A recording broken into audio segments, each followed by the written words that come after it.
नमस्कार, मैं ईशान चौधरी आप सभी फ्यूचर ऑफिसर का स्वागत करता हूं। 68वीं बीपीएससी परीक्षा को ध्यान में रखते हुए आज हम कुछ जीव विज्ञान के एमसीक्यू हल करेंगे। तो आइए हम शुरू करते हैं। प्रश्न नंबर 645 तक कल हम लोगों ने चर्चा कर ली थी। उसी श्रृंखला में आगे बढ़ते हुए प्रश्न नंबर 646 आपके सामने है। प्रश्न पूछ रहा है कि संग्रहालय जानवरों और पक्षियों को किस प्रकार से संरक्षित करता है। Museums preserve animals and birds through, आपके ऑप्शन है कंकाल के रूप में, विशाल बक्सों में डालकर, है ना। Option C, by compressing and stuffing them into boxes, है ना। कंप्रेसिंग का मतलब हो गया उनको दबाकर और उनको बक्सों में भरकर। Option D, by creating an environment that resemble their habitat, एक ऐसा वातावरण बनाकर जो उनको आवास से मिलता जुलता हो। तो बताइए, अगर आप लोग संग्रहालय गए होंगे तो ये चीज़ देखी होगी कि वहाँ जो जीव होते हैं, कुछ ऐसे भी जीव मिलेंगे आपको जो अब एक्सटिंक्ट हो चुके हैं ना, दुनिया में नहीं बचे हैं। तो क्या किया जाता है, उनको स्टफ़ कर दिया जाता है, उनके अंदर कुछ ना कुछ भर के उनको डब्बों में प्रॉपरली पैक करके और सामने प्रदर्शनी में रख दिया जाता है। ठीक है, तो ये तो है इसका सही उत्तर।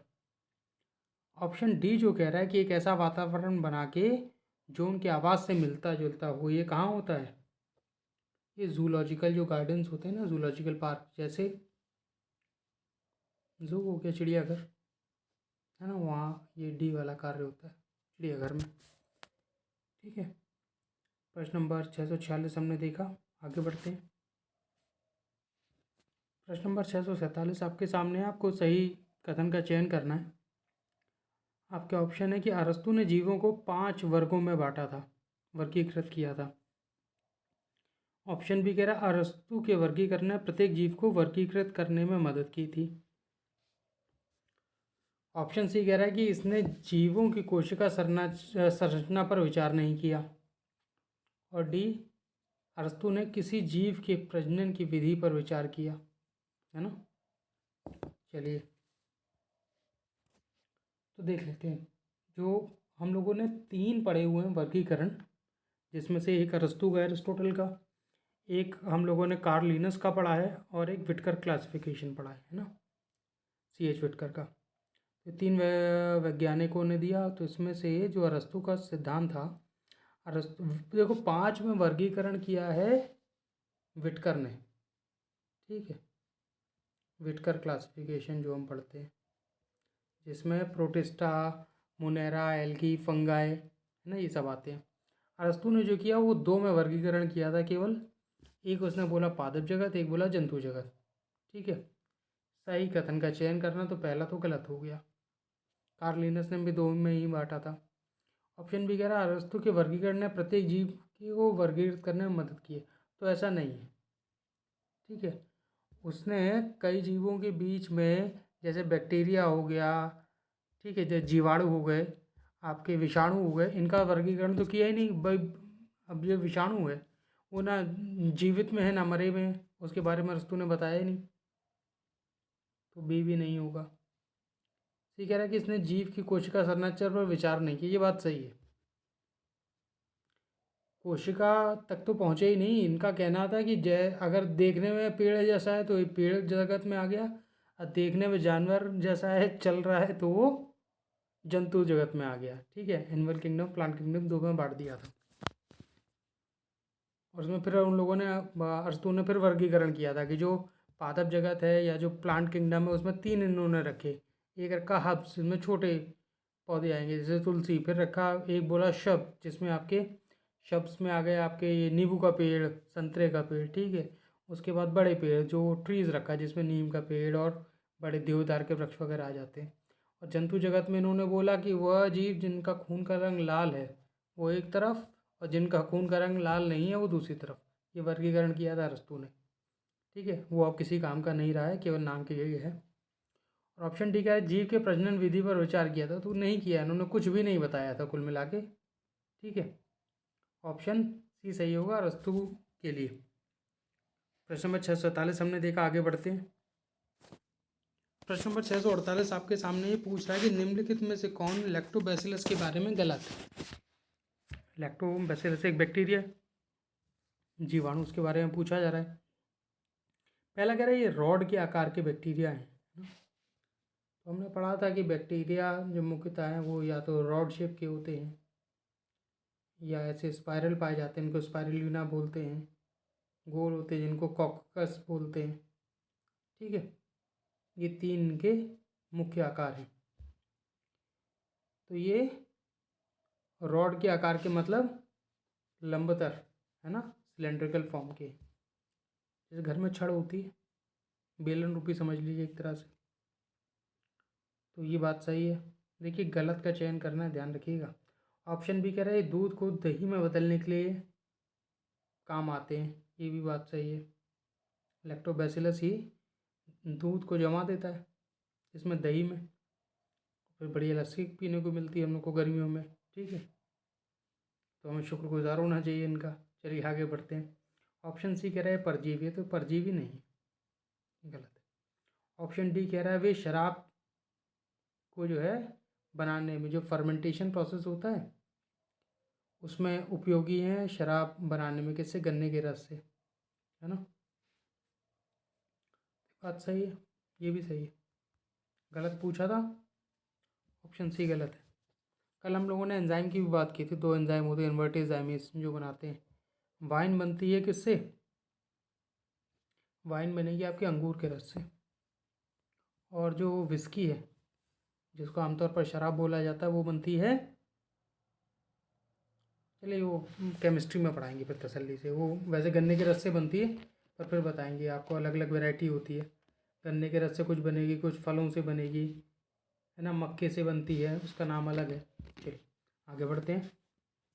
प्रश्न नंबर 648 का सही उत्तर ऑप्शन सी। आगे बढ़ते हैं। ठीक है, प्रश्न नंबर 649 आपके सामने प्रश्न पूछ रहा है कि choose the option below about the classification of the glands. ग्रंथियों के वर्गीकरण के बारे में नीचे दिए गए विकल्पों में से सही कथन का चुनाव करें।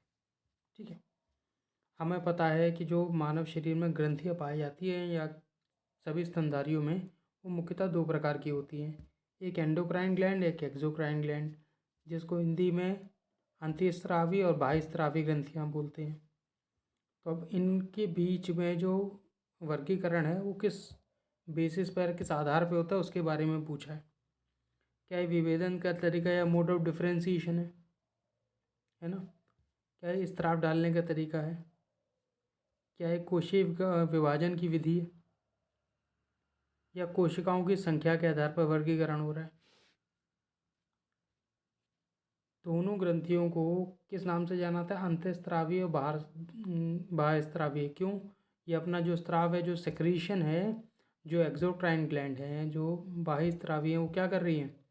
वो ग्रंथियों में डाल रही हैं,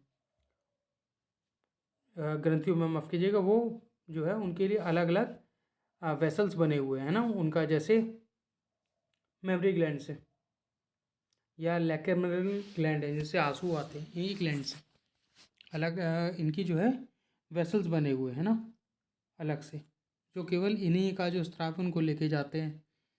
जबकि जो एंडोक्राइन ग्लैंड्स हैं, जो अंतःस्रावी ग्रंथियां हैं, वो क्या करती है? सीधे रक्त में अपना स्राव डाल देती हैं और पूरे शरीर में पहुंचता है।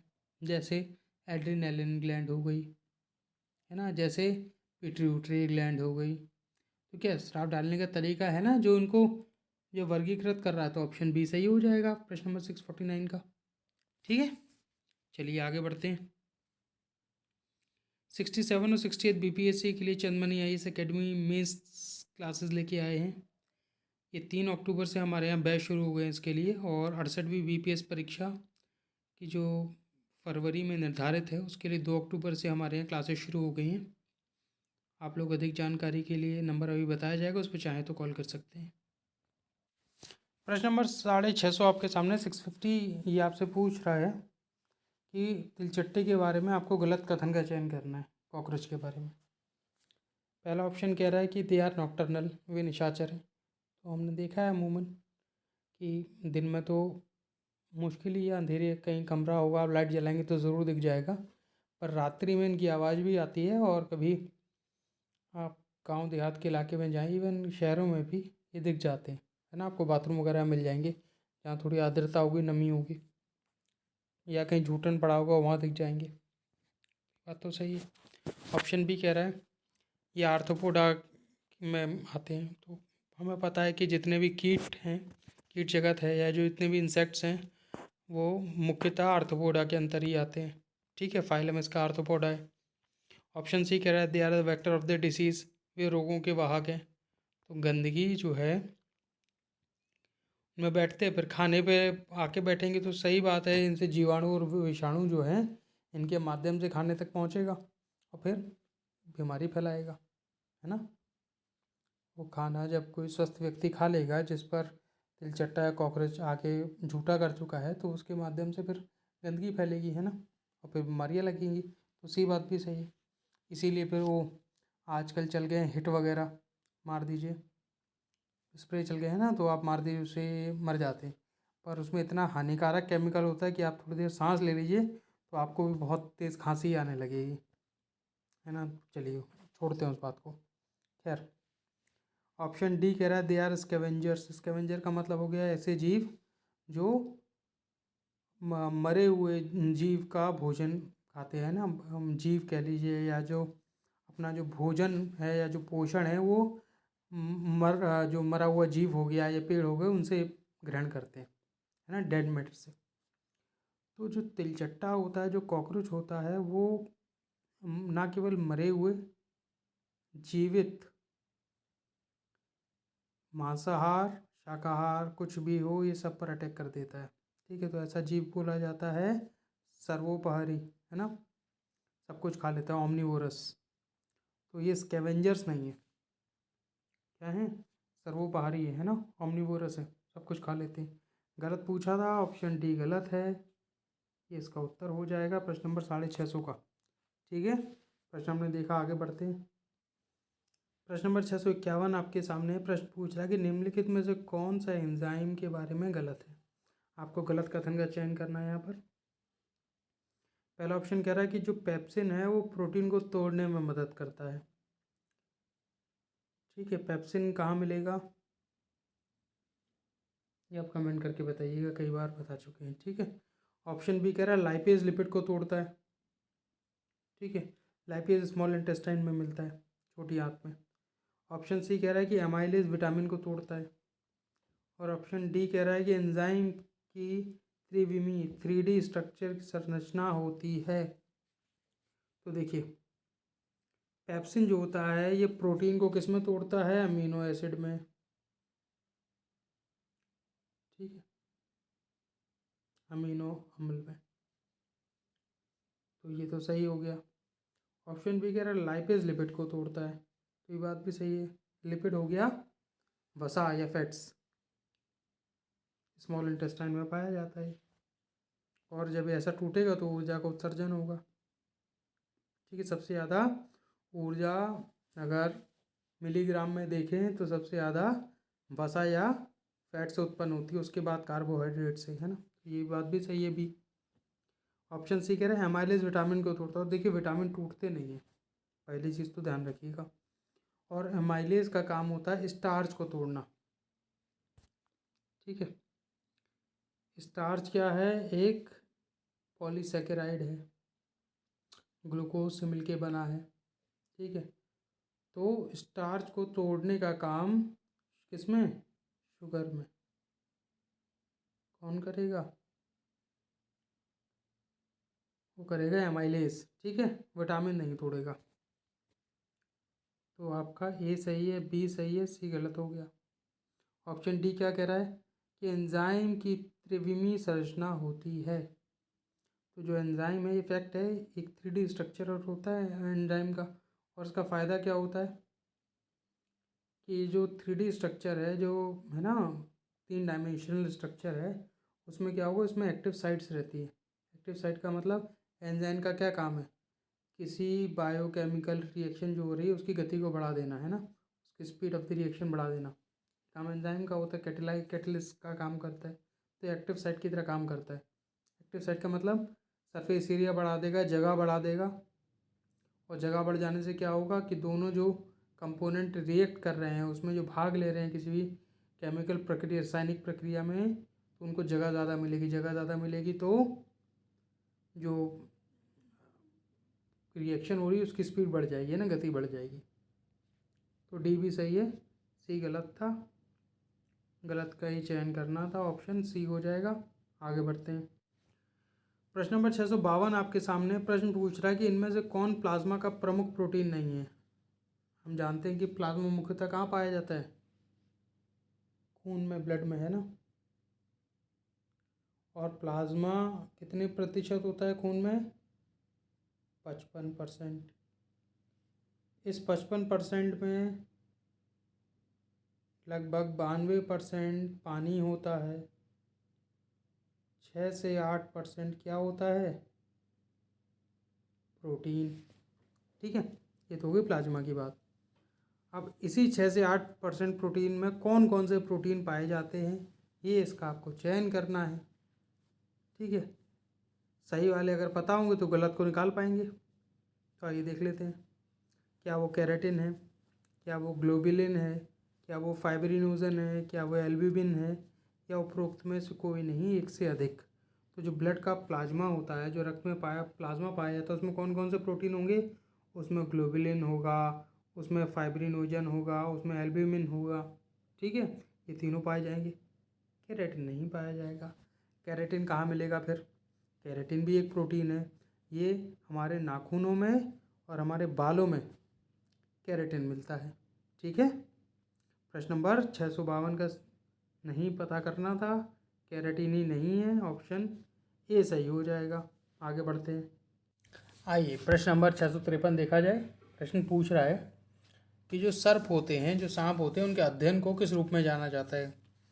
क्या ये हर्पेटोलॉजी है, क्या ये सर्पेंटोलॉजी है, क्या ये साइटोलॉजी है, क्या ये इचियोलॉजी है, या उपरोक्त में से कोई नहीं, एक से अधिक।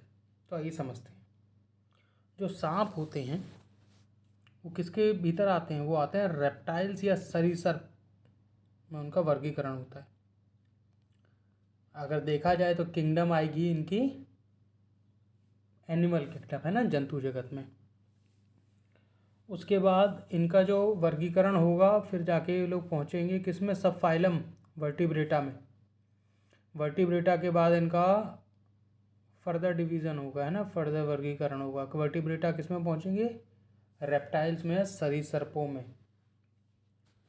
कॉर्डाटा से वर्टिब्रेटा, वर्टिब्रेटा से रेप्टाइल्स, है ना, सरीसृप, उनमें होता है सांपों का वर्गीकरण। अब किसके अंदर अध्ययन किया जाता है तो देख लेते हैं। देखिए, जो सर्पेंटोलॉजी है इसके अंदर केवल सांपों का अध्ययन होता है, रेंगने वाले जीवों का। परंतु अगर ऑप्शन में सर्पेंटोलॉजी नहीं दिया होगा पर हर्पेटोलॉजी दिया होगा तो ये लगाया जा सकता है सही उत्तर। अब क्यों, ये बात कर लेते हैं। हर्पेटोलॉजी ऐसी ब्रांच है जिसके भीतर उभयचर, जितने एम्फीबियंस हो गए और साथ ही साथ जितने सरीसृप हो गए या रेप्टाइल्स हो गए, इनके बारे में अध्ययन किया जाता है किसमें, हर्पेटोलॉजी में। अब सर्पेटोलॉजी जो है वो हर्पेटोलॉजी की एक ब्रांच है। ठीक है, इसी के अंदर आती है। जैसे कल हम लोगों ने देखा था हॉर्टिकल्चर के अंदर, बागवानी के अंदर क्या आता है, ओलेरीकल्चर, जिसके भीतर सब्जियां उगाई जाती हैं। ठीक है, कल देखा था हम लोगों ने। खैर, वापस इस प्रश्न पे आते हैं। तो फिलहाल तो इसका सही उत्तर हो जाएगा सर्पेटोलॉजी। हर्पेटोलॉजी देख लिया, इसमें सरीसृप और उभयचर दोनों आएंगे। अब ये साइटोलॉजी क्या है। साइटोलॉजी होता है कोशिकाओं के बारे में जब अध्ययन होता है, सेल्स के बारे में, तो क्या कहा जाता है इसे, साइटोलॉजी। तो इथियोलॉजी क्या है, इचियोलॉजी। इचियोलॉजी होता है जब जो है अध्ययन किया जा रहा है किसका, मछलियों का, फिशेस का। और कौन सी वाली, ट्रू फिशेस, है ना, आर्थ्रोपोडा मोलस्का वाली मछलियाँ नहीं। तो वो इचियोलॉजी कहा जाता है। इसको याद रखिएगा, एक प्रश्न बनता है इस तरह का। ठीक है, प्रश्न नंबर 653 का सही उत्तर ऑप्शन बी हो गया। आगे बढ़ते हैं। चंदमनी IAS अकेडमी BPSC 67 और 68 के लिए लेके आया है मेंस ऑफ टेस्ट सीरीज, जिसमें GS के कोर्सेज 2 अक्टूबर से हमारे यहाँ टेस्ट सीरीज शुरू हो गई। GS के लिए ऑप्शनल टेस्ट सीरीज़ 1 अक्टूबर से for history, geography, PSIR, philosophy, LSW, home science और सोशलॉजी के लिए शुरू हो गई है। इसमें 20 टेस्ट पूर्ण रूप से डिस्कशन के साथ कराए जाएंगे। आप लोग अधिक जानकारी के लिए 8002255086 पे कॉल करके अधिक जानकारी प्राप्त कर सकते हैं। प्रश्न नंबर 654 बड़ा रोचक प्रश्न है। प्रश्न पूछ रहा है कि होमोलोगस ऑर्गन्स आर, समजात अंग कौन से हैं इनमें से, आपको चयन करना है। तो पहले तो ये पता हो कि होमोलोगस क्या होता है और एनालॉगस क्या होता है। ये अगर आपको पता है तो आप कर ले जाएंगे। देखिए, होमोलोगस ऑर्गन वो हैं जो समजात अंग हैं, वो कौन से हैं, ऐसे जिनका मूल रूप से जो स्ट्रक्चर है वो एक जैसा है ना। Organs are similar in fundamental structure, कहने का मतलब है उनकी अगर कहीं पोजीशन, जैसे इंसान के हाथ और चमगादड़ के पर दोनों होमोलॉगस ऑर्गन है, परंतु क्या है, काम अलग अलग कर रहे हैं, है ना। एक ही जगह लगे हुए हैं। आगे वाले अंग में है हमारे, आगे 2 हाथ होते हैं, उनके 2 पर होते हैं चमगादड़ों के, है ना, उदाहरण के रूप में समझ रहे हैं। तो ऐसे अंगों को जो स्ट्रक्चर तो सेम है परंतु काम अलग अलग है, तो उनको बोला जाता है होमोलॉगस। और ऐसे अंग जिनका काम एक जैसा है पर स्ट्रक्चर अलग अलग है। अब इसका उदाहरण देख लेते हैं, है ना। जैसे जो कोई कीड़ा है जो उड़ सकता है, तितली हो गई, जैसे तितली के पंख से तितली उड़ती है और तोता भी पंख से उड़ता है, परंतु क्या है, तितली के पंख और तोते के पंख अलग अलग हैं। क्यों? तोता चिड़िया है, वर्टिब्रेट, और जो तितली है वो क्या है, वो एक आर्थ्रोपोडा है। ठीक है, समझ में आई होगी बात। चलिए देखते हैं, अब आप प्रश्न पर आते हैं वापस। तो इसमें दिया हुआ है कि गिल्स ऑफ फिश और लंग्स ऑफ रैबिट, मछली के गलफड़े और खरगोश के फेफड़े क्या ये समझाती हैं। तो देखिए, मछली के गलफड़े से मछली सांस ले रही, खरगोश अपने फेफड़ों से सांस ले रहा है, परंतु ये कैसे ऑर्गन है, ये एनालॉगस ऑर्गन है, होमोलॉगस नहीं है। क्यों? एक जैसा काम कर रहे हैं परंतु इनका स्ट्रक्चर अलग अलग है ना। गलफड़े पानी में सांस लेने के काम आते हैं, खरगोश के फेफड़े ज़मीन पे सांस लेने के काम आते हैं, तो एक जैसा काम नहीं कर रहे, तो ये नहीं होगा। ऑप्शन बी कह रहा है pectoral fins of fish and 4 limbs of horse. Pectoral fins बोल रहे थे, मछली के आगे के पंख होते हैं। मछली में जो है 2 तरह के पंख पाए जाते हैं, एक पीछे और 2 आगे, है ना, जो साइड में एक एक होता है उनके। तो मछली के आगे के पंख और घोड़े के आगे के 2 पैर, ये कैसे हैं, ये समजातीय अंग है। क्यों? एक ही जैसे ना, आगे के 2, जैसे मनुष्य के 2 हाथ और चमगादड़ के 2 पैर, घोड़े के आगे के 2 पैर और मछली के पेक्टोरल आगे वाले 2 पंख या फिन्स, जिससे वो तैरती है। ठीक है, तो ये इसका सही उत्तर हो जाएगा। ध्यान से समझ लीजिएगा, इसमें कन्फ्यूजन होता है बहुत। ऑप्शन सी कह रहा है कि कीड़े और चमगादड़ के पंख, तो दोनों काम क्या कर रहे हैं, उड़ने का, एक जैसा स्ट्रक्चर नहीं है, गलत हो गया। ऑप्शन डी क्या कह रहा है, टिड्डे और तोते के पंख, ये तो वही बात हो गई, है ना, ये भी नहीं होगा। ऑप्शन क्या हो जाएगा 654 का, ऑप्शन बी। हम लोग आगे बढ़ेंगे। प्रश्न नंबर 655 आपके सामने है। प्रश्न पूछ रहा है कि पृथ्वी पर सबसे पुराना या पुरातन जीव कौन सा है, ओल्डेस्ट, है ना। तो आइए देख लेते हैं, क्या ये पैरामीशियम है, क्या ये नीला हरा शैवाल है, क्या ये कवक है, क्या ये युगलिना है, या उपरोक्त में से कोई नहीं, एक से अधिक। तो देखिए, या तो आपको पता हो, नहीं तो इसको अगर स्मार्ट तरीके से देखना है तो हमें क्या पता है, हमें ये पता है कि जब पृथ्वी बनी और उस पर काफ़ी समय बाद जब ज्वालामुखी वगैरह फूट चुके थे, कुछ ठंडी हुई, तो उस पर जल निकला चट्टानों के बीच में से, है ना। और उस जल में धीमे धीमे पहले क्या जन्मे, पहले पेड़ पौधे आए। और पेड़ पौधे हमने कौन से पढ़े हैं, सबसे पहले क्या बनी, काई, है ना, थैलोफाइटा, ब्रायोफाइटा, ना, फिर ट्रैक्योफाइटा बने, पढ़ा था। तो थैलोफाइटा जो जीव होते हैं उनमें क्या आते हैं, शैवाल आते हैं, पानी पर तैरने वाला शैवाल, जिसमें ना जड़ है, ना पत्ती है, ना तना है, ना फूल है, ना फल है। तो सबसे पहले बने शैवाल। और उसके बाद जब पेड़ पौधे कुछ बन चुके तब सूक्ष्म जीवों का निर्माण हुआ, जिसमें सबसे पहले बने बैक्टीरिया जिनको हम कहते हैं जीवाणु। फिर उनके बाद बने ये प्रोटोजोआ जिसमें यूग्लिना पैरामीशियम आते हैं। ठीक है, तो उसका सही उत्तर होगा ऑप्शन बी। देखिए इसमें एक आपको एडिशनल इन्फॉर्मेशन दे देते हैं कि जो यूग्लिना है इसको बोला जाता है क्या, हरा, इसको बोलते हैं ग्रीन प्रोटोजोआ, है ना। ग्रीन क्यों? क्योंकि ये पादप जगत और जंतु जगत के बीच की कड़ी है, ऐसा ये बोला जाता है यूग्लिना को। ठीक है, ग्रीन प्रोटोजोआ भी बोलते हैं इसे। प्रश्न नंबर 655 हमने देखा, आगे बढ़ते हैं। प्रश्न नंबर 656 आपके सामने है, आपसे वायरस के बारे में जो कथन सत्य है उसके बारे में पूछ रहा है, वायरस या विषाणु। ठीक है, देखिए अभी कोविड हो के चुका है, बड़ा परेशानी देश ने उठाई और विश्व आज तक भुगत रहा है, तो वायरस से प्रश्न आने के जो है चांसेस काफ़ी बढ़ जाते हैं, इसलिए एक आध प्रश्न वायरस का करना ज़रूरी है रोज़। चलिए, खैर वायरस परजीवी होते हैं, तो हमें पता है जो वायरस है वो जब तक किसी जीवित जो है जीव पर नहीं, वो हमेशा आश्रित रहता है, जब तक उस पर नहीं होता, उसके बाहर होता है तो वो मृत होता है। और सारी प्रक्रिया इसकी जीवन की जो है वो तभी शुरू होती है जब वो किसी जीवित कोशिका पर सवार हो जाता है ना, उसको अपने काबू में कर लेता है। तो दीज आर पैरासाइट्स, ये तो सही है। ऑप्शन बी कह रहा है कि विषाणु का अपना उपचयायी तंत्र होता है, ओन मेटाबॉलिक सिस्टम, तो ये बात तो सरासर गलत है भाई। तब तक जीवित नहीं है जब तक इसको कोई कोशिका ना मिल जाए, खुद का तो कुछ है ही नहीं ना। ऑप्शन सी क्या कह रहा है, वायरस में या तो डीएनए होगा या तो आरएनए होगा, ये बात सही है।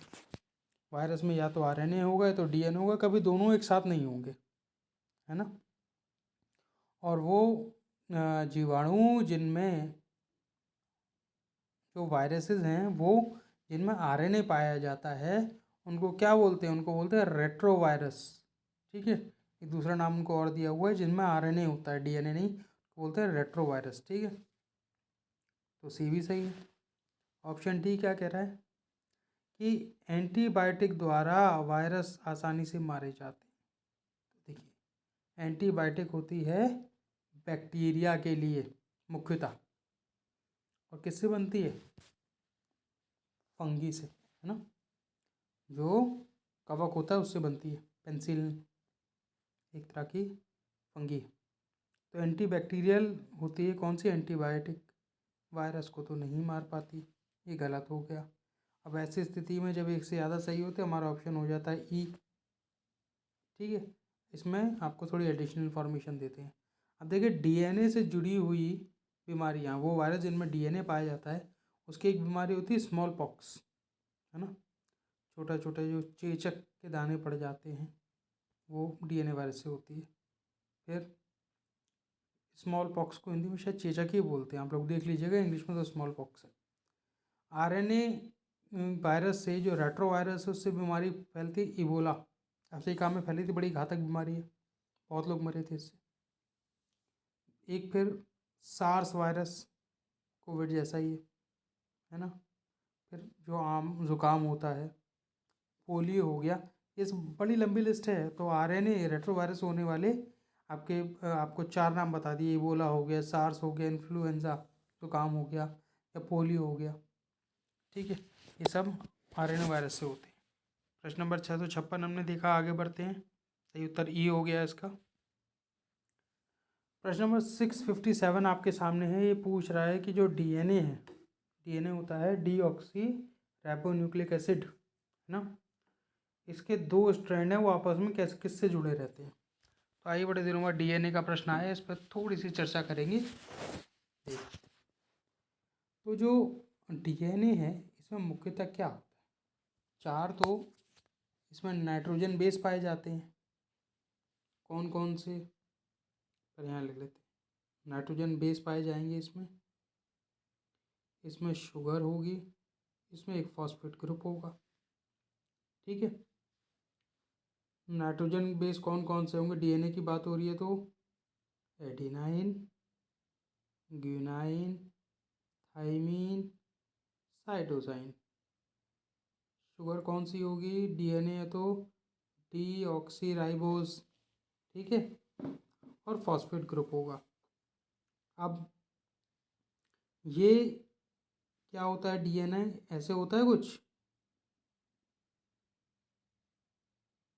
जो हमारे टेस्ट सीरीज की इनिशियल स्लाइड है उस पर मैंने डीएनए की एक फोटो लगा रखी है, देख लीजिएगा उसमें। तो ये है। अब अगर हम इन दोनों को ये अलग अलग कर दें तो कुछ ऐसा बन जाएगा, ठीक है। अब ये जो AGTC हैं ये इस पर बैठे रहते हैं,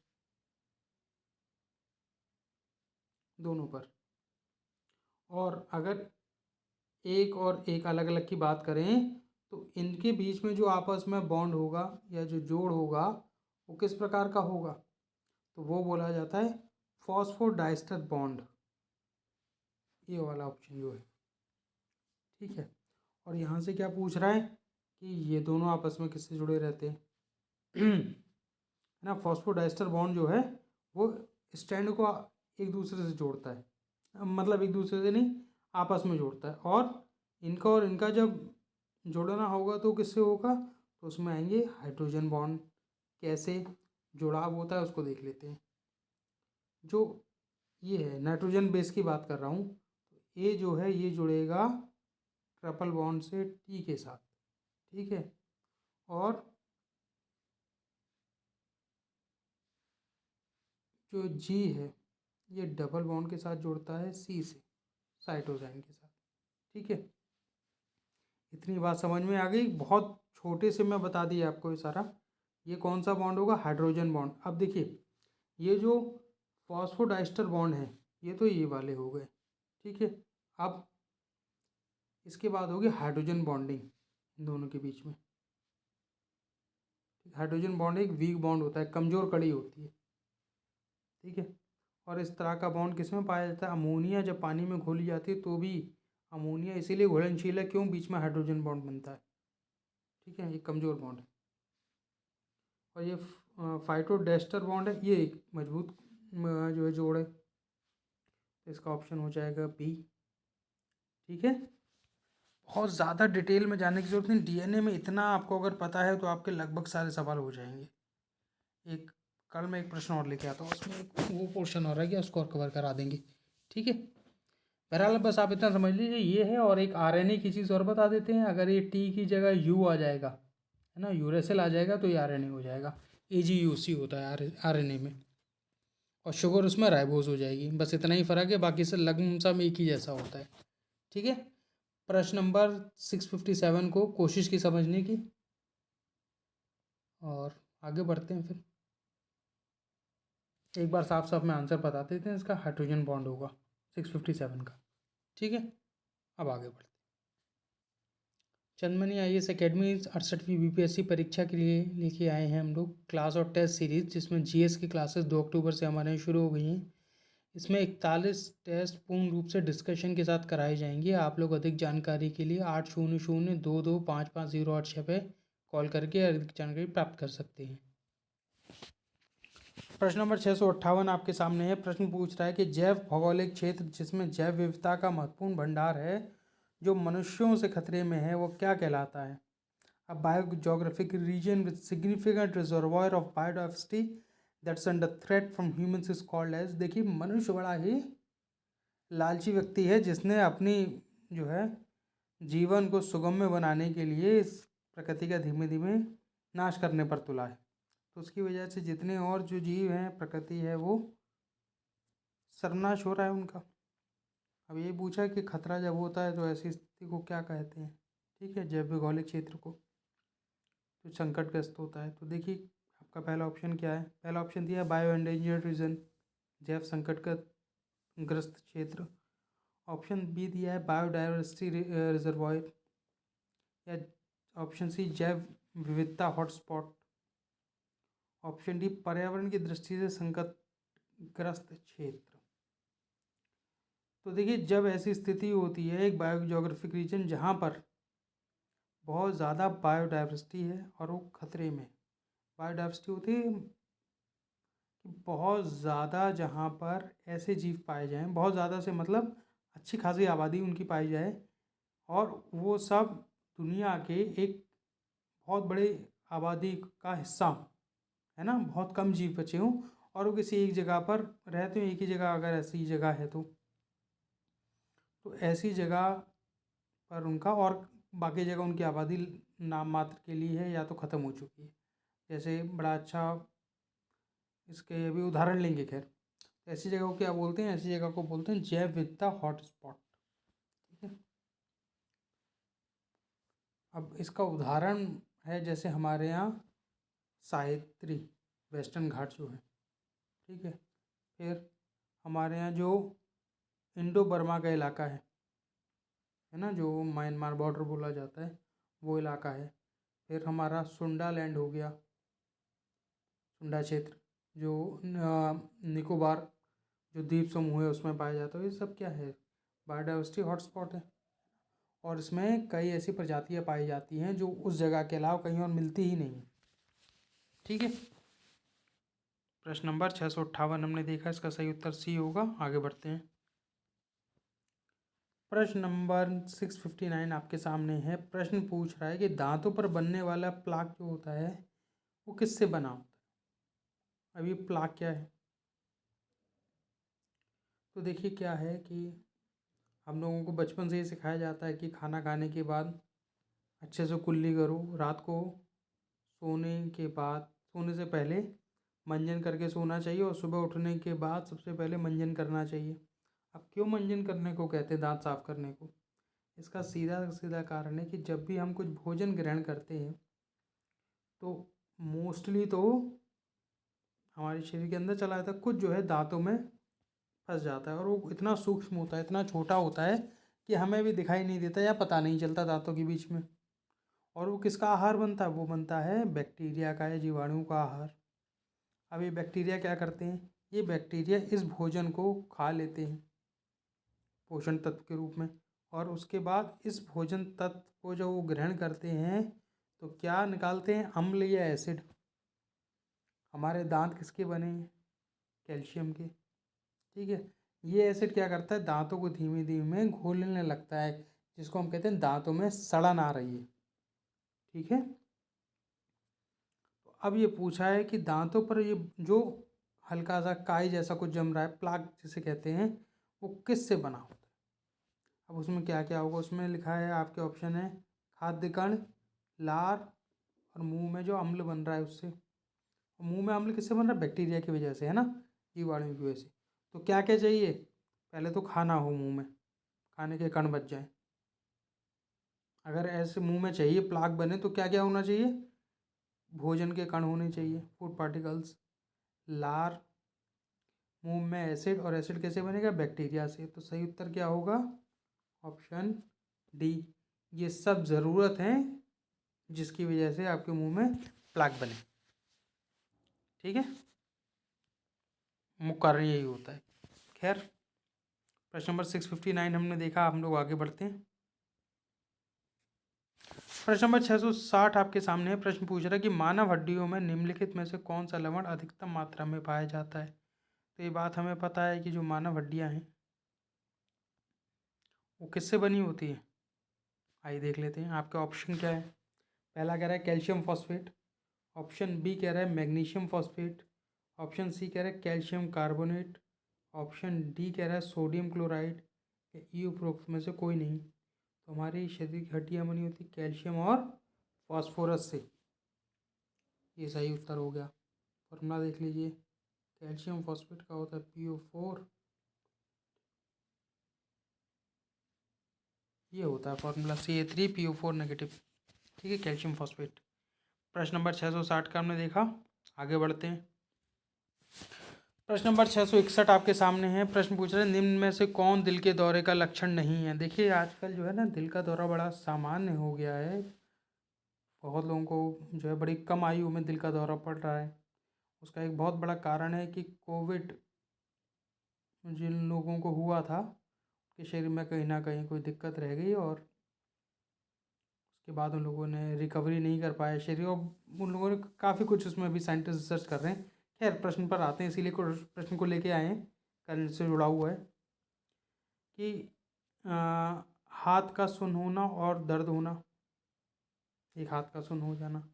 ऑप्शन बी कह रहा है मतली और पसीना, आपको नहीं का चुनाव करना है, ठीक है। सी कह रहा है सीने में दर्द, ऑप्शन डी पैरों में दर्द, या उपरोक्त में से कोई नहीं, एक से अधिक। तो जो दिल का दौरा है उसमें क्या लक्षण है उसके हैं, सबसे पहले तो हाथ का सुन्न होना या कंधा सुन्न हो जाना, कौन से हिस्से का, उल्टे हाथ का, है ना, जो आपका लेफ्ट हैंड है उस साइड का हाथ सुन्न होने लगता है। फिर आपका जो छाती के भीतर उल्टी तरफ नीचे की तरफ थोड़ा जहाँ पसलियाँ हैं ख़त्म हो रही है वहाँ दर्द महसूस होने लगता है, उल्टी जैसी महसूस होती है, शरीर में पसीना आने लगता है और सीने में अत्यंत दर्द होता है, ठीक है। पैरों में दर्द इसका लक्षण नहीं होता, नहीं पूछा था, डी ऑप्शन हो जाएगा, ठीक है। आगे बढ़ते हैं। चंद्रमणि IAS अकेडमी BPSC 67 और 68 के लिए लेके आया है mains optional course for history, geography, PSI और फिलोसफी, LSW, होम साइंस और सोशोलॉजी के लिए। क्लासेस 2 अक्टूबर से शुरू हो गई हैं। आप लोग अधिक जानकारी के लिए 8002255086 पर कॉल करके अधिक जानकारी प्राप्त कर सकते हैं। प्रश्न नंबर 662 आपके सामने प्रश्न पूछ रहा है एंटीजन इज सब्सटेंस विच, एक प्रतिजन एक पदार्थ है जो क्या करता है। It is use to treat poisoning, जो विषाक्तता है के इलाज के लिए प्रयोग किया जाता है। या डिस्ट्रॉयज हार्मफुल बैक्टीरिया, हानिकारक जो जीवाणु हैं उनको नष्ट करता है। सी कह रहा है शरीर के तापमान को कम करता है। डी कह रहा है stimulates formation of antibody, antibody के गठन को उत्तेजित करता है। तो देखिए इंग्लिश वाली तरफ देखते हैं, बात समझ में आएगी। इसलिए अगर एंटीजन को तोड़ा जाए दो शब्दों में तो क्या आएगा, एंटी प्लस जेन, ठीक है। एंटी का मतलब हो गया एंटीबॉडी, जन का मतलब हो गया जनरेट करने वाला, जनरेट मतलब उत्पन्न करने वाला। तो वो चीज़ जो एंटीबॉडी का उत्सर्जन करे या उनको उनका गठन करे, फॉर्मेशन करे, ऐसी चीज़ को क्या बोला जाता है, एंटीजन। ऑप्शन डी, सीधा सीधा कोई रटने वाली चीज़ ही नहीं है, अंग्रेजी का ही शब्द है इसलिए यहीं से देखेंगे, एंटी प्लस जेन, ठीक है। प्रश्न नंबर 662 का उत्तर हो गया ऑप्शन डी। आगे बढ़ते हैं। प्रश्न नंबर 663 आपके सामने प्रश्न पूछ रहा है कि निम्न में से किसका प्रयोग रक्त कैंसर के उपचार के लिए किया जाता है। तो देखिए रक्त कैंसर के उपचार के लिए आपको यहाँ ऑप्शन दिए हुए, कुल मिला के जो भी इसमें पदार्थ यूज़ होता है या जो भी ट्रीटमेंट के लिए यूज़ होता है कैंसर के लिए, वो क्या होते हैं, वो सारे रेडियो एक्टिव एलिमेंट्स होते हैं ना, जो डिके करते हैं। अगर उनको वातावरण में या नॉर्मल सर्कमस्टेंसेज में रख दिया जाए तो धीमे धीमे वो अपने प्राय रूप में आ जाते हैं, एक स्टेबल स्टेट में पहुंचते हैं ना। और रेडियो एक्टिविटी में आप लोगों ने पढ़ रखा हुआ, तो आइए देख लेते हैं। आपके ऑप्शन दिए फॉस्फोरस 32, आयोडीन 131, सोडियम 24, यूरेनियम 235, या उपरोक्त में से कोई नहीं, एक से अधिक। तो देखिए अगर आपने रेडियो एक्टिविटी पढ़ी है तो ये आपको पता होगा, ये तो नहीं होगा, हमें कोई भी यहाँ फिजन की प्रक्रिया नहीं करानी है, तो इतना बड़ा मॉलिक्यूल कभी इस्तेमाल नहीं होता, पहली चीज़। अब फॉस्फोरस पाया जाता है P31 के फॉर्म में, ठीक है, ये इसका स्टेबल है। तो ये जो P32 है ये P31 में धीमे धीमे डिके करता है, यही सही उत्तर है इसका, ठीक है। तो रक्त कैंसर के उपचार के लिए फॉस्फोरस 32, सोडियम का होता है ब्लड के रक्त के फ्लो को देखना, उसमें सोडियम 24 यूज़ होता है, और यूरेनियम 235 फिजन की प्रक्रिया जो होती है ना, एटॉमिक बॉम्ब। प्रश्न नंबर 663 हमने देखा, आगे बढ़ते हैं। प्रश्न नंबर 664 आपके सामने प्रश्न पूछ रहा है which of the following is not a genetic disease, निम्नलिखित में से कौन एक आनुवांशिक रोग नहीं है। आपके ऑप्शन दिए हुए हीमोफीलिया, ऑप्शन बी रतौंधी, ऑप्शन सी कलर ब्लाइंडनेस या रक्त अंधापन, option D albinism, E none of the above more than one. तो देखिए आनुवांशिक रोग कौन से होते हैं, वो जो माता या पिता के द्वारा उनके बच्चों में पहुंचते हैं। किससे? क्रोमोसोम के माध्यम से या डीएनए के माध्यम से, है ना। और ये रोग अमूमन एक व्यक्ति से दूसरे में नहीं ट्रांसफ़र होते, है ना। ऐसे कौन से? तो ये देख लेते हैं। हीमोफीलिया। हीमोफीलिया एक आनुवांशिक या जेनेटिक रोग है। इसमें क्या होता है, इसमें जो शरीर है ना, उसकी जो ब्लड को क्लॉट करने की क्षमता होती है वो नहीं होती है उतनी। तो अगर कहीं कट लग जाए तो खून बहता ही रहता है। खून को रोकने के लिए विटामिन के का ज़रूर कार्य, पर अगर जेनेटिक ही प्रॉब्लम होगी, आनुवांशिक रोग हो, तो उसका कोई हल नहीं है।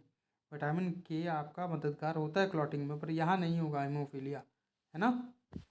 तो इसको क्या कहा जाता है? इसको हीमोफीलिया को ब्लीडर डिसीज़ भी कहा जाता है।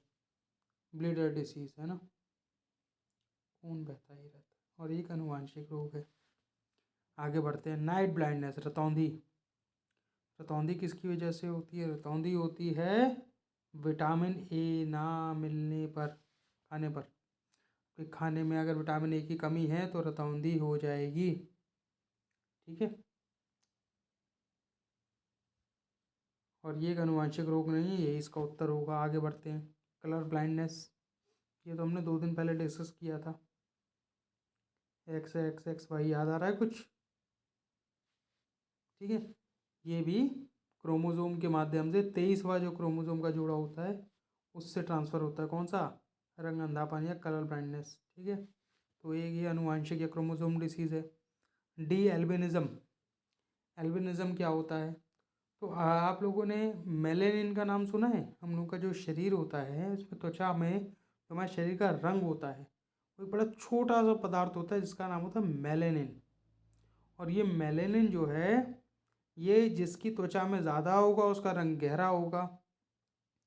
वो व्यक्ति जिसमें मेलेनिन की त्वचा में कमी होगी वो अत्यंत गोरा होगा। जैसे जो अफ्रीकी लोग होते हैं उनका रंग ज़्यादा गहरा होता है, सांवले होते हैं।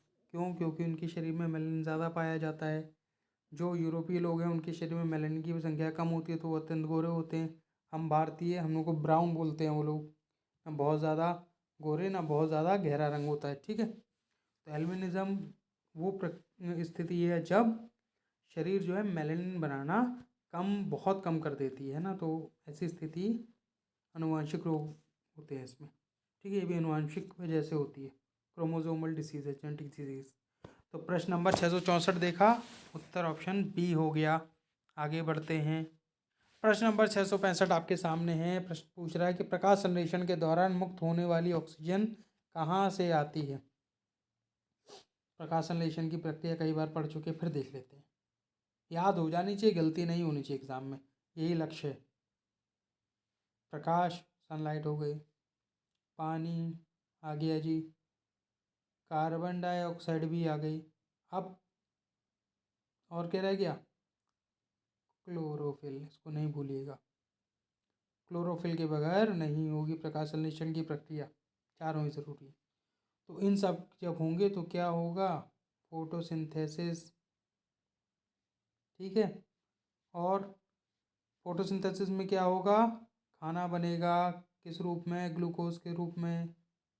और कार्बन डाइऑक्साइड अंदर आ रही थी, बाहर कौन सी जाएगी गैस? ऑक्सीजन। और कहाँ से ये आएगी ऑक्सीजन? तो कहाँ से आएगी बताइए? कार्बन डाइऑक्साइड वाले से नहीं, ये आएगी पानी से। क्यों? पानी का फॉर्मूला क्या होता है? 2 हाइड्रोजन 1 ऑक्सीजन, ठीक है। जो भी ऑक्सीजन आती है वो आती है पानी से। CO2 की गलती मत कर दिएगा कि उसके 2 ऑक्सीजन है तो कार्बन रह गया, ऑक्सीजन हमने ले ली, नहीं, ऐसा नहीं है, ठीक है।